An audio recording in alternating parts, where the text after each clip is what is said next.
میں نے ایک دفعہ ویڈیو پہ فلسطین کا ایک جمعے کا خطبہ سن لیا اور خدا کی قسم جمعے کے خطبے میں وہ پاکستانیوں کو دعائی دے رہے تھے کہ کوئی پاکستانیوں تک پیغام پہنچائے کہ ہماری مدد کرو آگے. ہمیں پتہ نہیں کون جنت کا ٹکٹ دے کے بیٹھ گیا ہے. کہیں سے کوئی خواب میں کوئی آپ کو کوئی زیارت ہوئی ہے اور کوئی بزرگ نے آ کے آپ کو ٹکٹ دیا کہ یہ لو تمہارے پورے خاندان کو جنت ملے گی, بے فکر ہو جا دنیا میں, بس وہی کرو.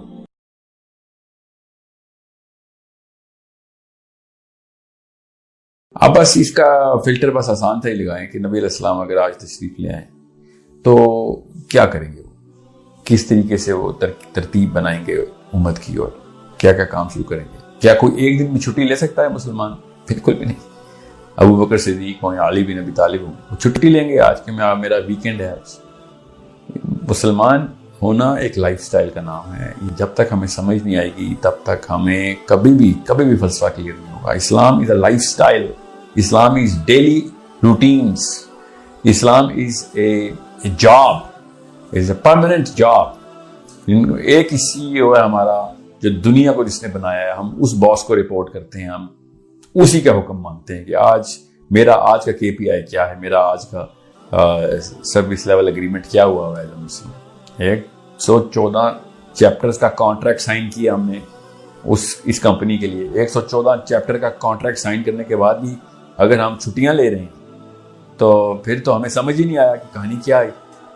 اسی لیے تو ہر قسم کی قوم ہمارے اوپر چڑھ دوڑی ہے, اور جس طریقے سے دسترخوان پہ کھانا پیش کیا جاتا ہے ایسے مسلمان پیش ہوئے ہیں دنیا میں. تو کھانے کی مثال کیوں ہے؟ نبی علیہ السلام نے مثال دی ہوئی ہے صحابہ کو کہ جیسے دسترخوان پہ کھانا لگے گا ایسے آپ لوگوں کو کھایا جائے گا. کیونکہ کھانا جو ہے نا وہ آپ کو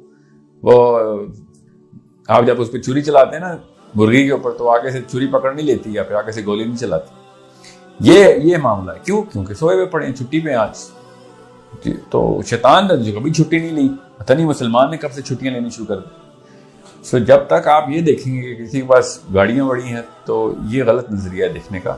یہ دیکھیں کہ اس کا لائف سٹائل جو ہے وہ دین کی طرف کس محکمے میں آپریشنل ہے. پوری کمپنی ہے مسلمان اسلام کی ایک کمپنی ہے جس میں کچھ علم کا شعبہ الگ ہے, دعوت کا شعبہ الگ ہے, جہاد کا شعبہ الگ ہے, بچے پالنے کا شعبہ الگ ہے, معاشیات کا شعبہ الگ ہے. یہ سارے کے سارے معاملات ایسے امہ اگر ہم کر رہے ہوتے تو خدا کی قسم جتنا پیسہ مسلمانوں کے پاس ہے اس کا 1% تھا جب یورپ میں جب یہ رینیسانس کا دور چل رہا تھا. 1% رقوم انہوں نے اٹھا لی تھی. ہمارے پاس ساؤتھ افریقہ میں جب حبشیوں کے پاس یہ معاملہ ہوا کتنا مال آیا تھا ان کے پاس.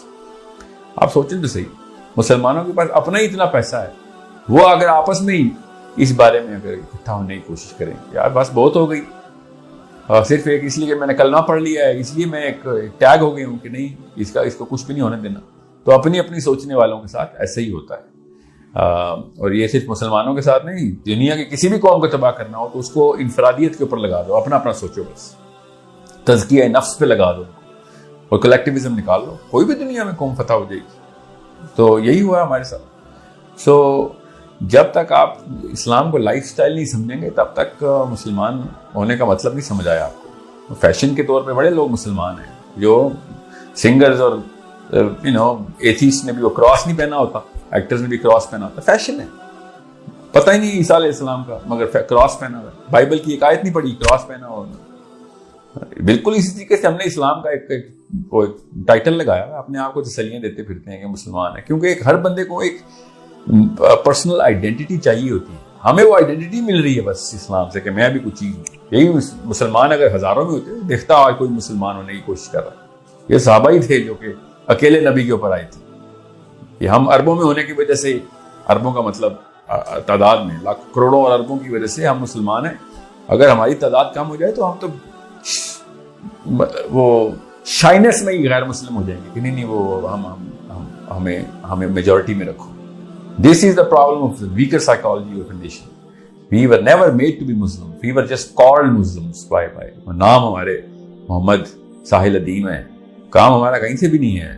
جتنی ہمیں اگر صحابہ اگر اس دنیا میں آ جائے نا تو سب سے پہلے پٹائی مسلمانوں کی ہوگی. آپ زمین امریکہ کے خلاف لڑائی کریں گے, علی بن ابی طالب یا سعد بن معاذ آ گئے دنیا میں, سب سے پہلے پاکستانی انڈینز عربز کی پٹائی ہوگی.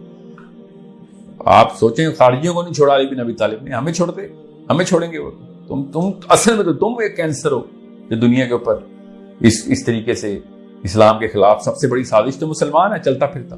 وہ ہالینڈ کو اور فرانس کے خلاف باتیں کرتے ہیں کہ اس نے نبی علیہ السلام کی توہین کی. سب سے بڑی توہین تو چلتا پھرتا مسلمان خود ہے نبی علیہ السلام کی. کر کیا رہا ہے وہ؟ اپنے محلے میں کسی کو نہیں بچا سکتا. ہر روز سینکڑوں مسلمان ذبح ہو رہے ہیں ہر روز کسی نہ کسی کونے میں, اور ہم لوگ بیٹھے ہوئے ہیں کہ نہیں وہ یہاں پہ میں نے اللہ کا ایک لاکٹ پہن لیا, میں اس جماعت میں اس فرقے میں ہوں. شرم آنی چاہیے. یہ تو وہ یہ دور خدا کی قسم کرسچنز پہ بھی نہیں کبھی آیا جو دو مسلمانوں پہ اس وقت گزر رہے ہیں. 110 فرقے ہیں کرسچنز کے, 110 bibles different.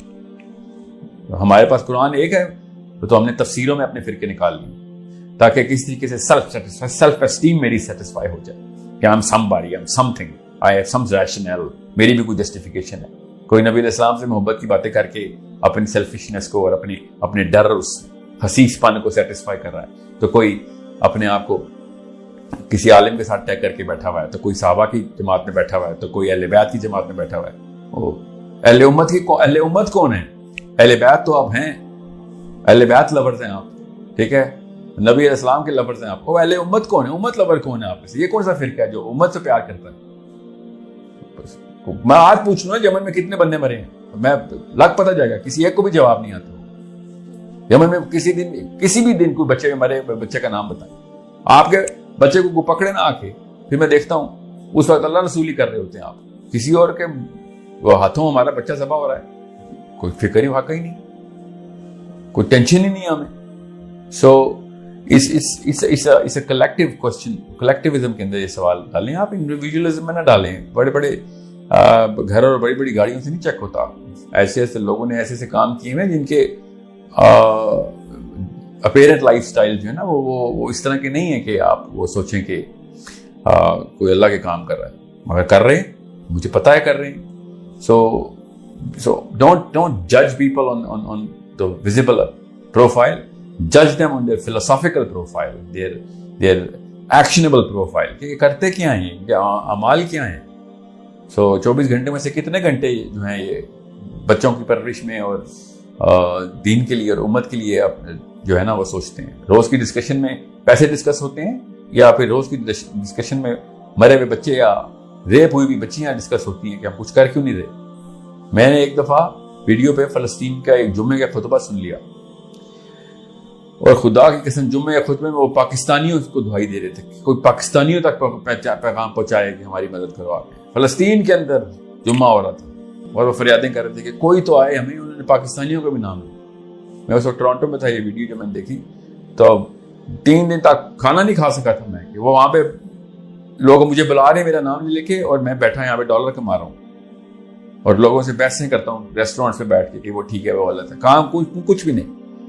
Understand the bigger problem. آپ کے اوپر نوبت آئے گی نا تب آپ کو پتہ چلے گا. کسی بھی انسان پہ نوبت آئے گی تو پتہ چلے گا. تو دور نہیں ہے, ایک ایک کر کے سارے مسلمان ذبح ہو رہے ہیں. ہم سمجھ رہے ہیں پاکستان میں بچیں گے, انڈیا میں بچیں گے, کہیں کوئی نہیں بچے گا. آپ سمجھ رہے ہیں کہ کوئی ویٹو ملا ہوا ہے پاکستانی ہونے کی وجہ سے؟ کسی کو کوئی ویٹو نہیں ملا ہوا. ایک ایک کر کے سب چھری کے دھار کے نیچے سے گزریں گے. جب تک اٹھیں گے نہیں تب تک وہی ہوگا جو اکیلے بندے کے ساتھ ہونا بھی چاہیے.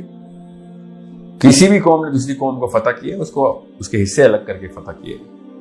کوئی بھی ایسا نہیں ہے. یہ کامن سینس کا تقاضا جو ہمارے ساتھ ہو رہا ہے. ہم بھی ہوتے تو ایسا ہی کرتے کہ پہلے ان کو الگ الگ ٹکڑوں میں کرو, اس کے بعد ایک ایک کر کے کھا جاؤ. بلکہ ہم نے تو ایسے ٹکڑے کیے ہیں کہ اگر 25 کروڑ مسلمان ہیں نا, تو جتنے بھی گھر والے ہیں نا, خاندان ہیں جتنے, اتنے ہی ملک بنا دیے ہم نے. ہر خاندان اپنی اپنی سوچ رہا ہے بس. وہ پھر گاڑیاں ہی نکلیں گی, پھر بڑی بڑی لینڈ کروزر نکلیں گی. ادھر سے تو ٹینک نہیں نکلنے والے گھروں سے. ایک وقت تھا جب گھروں سے بھی ٹینک نکلتے تھے. ایک بندہ باہر آتا تھا تو لگتا تھا جرنیل باہر نکلا ہے. یہ مسلمانوں پہ ہی ٹائم تھا, ٹھیک ہے. اور اسے مسلمانوں پہ نہیں ٹائم تھا, یہ گوروں میں بھی یہ ٹائم گزرا ہے. جب تک قوم کی سوچتے رہے ہیں تو بچہ اٹھ کے آیا کروسیڈ کرنے کے لیے عیسائیوں کا. جب قوم کی سوچتا ہے نا تو پھر اسی طرح کرتا ہے. میں آپ سے کہہ رہا ہوں اللہ کی سوچیں, پھر دیکھیں کیا ہوتا ہے. کسی وجہ سے صحابی جو تھے نا وہ بے چین زندگیاں گزارتے رہے. دنیا کے فاتح تھے مگر روتے ہوئے سوتے تھے. ہر ملک ان کے پیروں کے نیچے تھا مگر سائی رات رو رہے ہوتے تھے. ہم لوگ پتہ نہیں کس بات کے خوش ہیں. کیا نشہ کیا ہم نے؟ خوشی کس بات کی ہمیں؟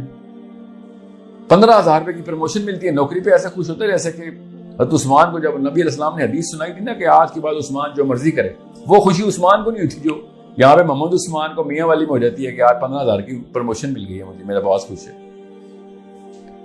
مطلب یہ اگر حالات ہوں گے قوم کے تو پھر ایسے ہی ہونا بھی چاہیے، ایسے بالکل ٹھیک ہو رہا ہے ہمارے ساتھ۔ مجھے تو کبھی بھی غلط کو غلط تو مانے نا، تب کہیں جا کے اٹھیں گے ہم، صحیح کو صحیح مانے، غلط کو غلط مانے۔ ہمیں پتہ نہیں کون جنت کا ٹکٹ دے کے بیٹھ گیا ہے، کہیں سے کوئی خواب میں کوئی آپ کو کوئی زیارت ہوئی ہے اور کوئی بزرگ نے آ کے آپ کو ٹکٹ دیا کہ یہ لو تمہارے پورے خاندان کو جنت ملے گی، بے فکر ہو جائے دنیا میں، بس وہی کرو۔ ہم سے بہتر تو خدا کی قسم وہ قادیانی ہے، قادیانی بھی اپنی قوم کا سوچتے ہیں، ہم اتنے بے شرم ہیں۔ مطلب وہ ایک جھوٹے نبی کے اندر وہ متحد ہو گئے ہیں، اتنی لعنت ہے ہمارے اوپر کہ ہم سچے نبی کے نیچے نہیں متحد ہو رہے۔ کامن سینس کی بات ہے وہ جھوٹے نبی کے نیچے متحد ہونے والی قوم ہے، اور ہم سچے نبی کو چھوڑ کے الگ الگ ہوئے ہیں۔ تو پھر یہ تو ہوگا، پھر آپ کا سوال روز بھی پوچھا جائے تو روز بھی اس کی یاد دہانی کرا جائے، پھر بھی کام ہے۔ مرے ہوئے لوگ نہیں اٹھتے، سوئے ہوئے لوگ اٹھتے ہیں۔ تو جب دعا ہی کریں کہ ہمارے بچے نہ ہمارے ہوئے پیدا ہوں، کیونکہ ہم تو مرے ہوئے پیدا ہوئے۔